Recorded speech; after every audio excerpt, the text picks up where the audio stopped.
honored you at least for driving so far to come to hear me share my Centennial Banquet. Very grateful for that. And I also want to just welcome you in behalf of my former church. As Ken mentioned, Jen and I moved to California about 6 years ago, and we attend the Covenant Church there. But this church has continued to serve as our summer church home, and for that we are really thankful. But also, as he mentioned, I was born into this church. Recalling when that was, I think it was just after the Civil War. Which are really fun. Two memories I would like to share.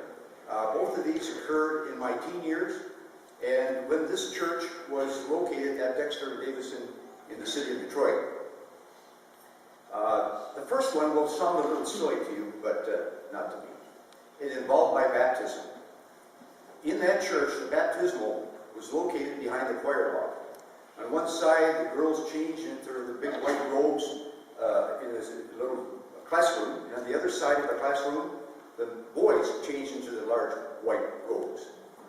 Well, one of the kids that was being baptized with me was a guy by the name of Clark Johnson, who was on the way of growing to be about 6'4" or 6'5". Think Lars Anderson, you'll know what I mean. He decided in his white robe that the world should know that we're being baptized.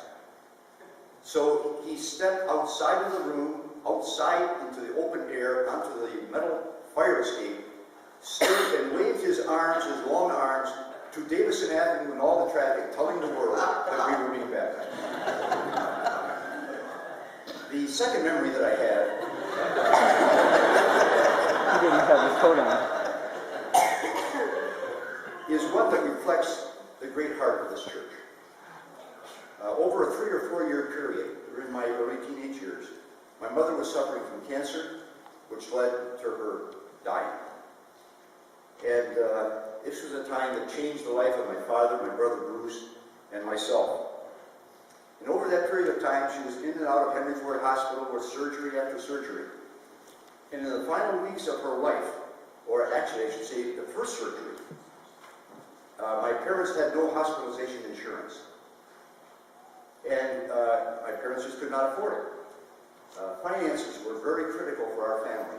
This church took a special offering for the Larson family, and Pastor Bankston brought a check to our home and presented it to my father to help us meet our financial needs.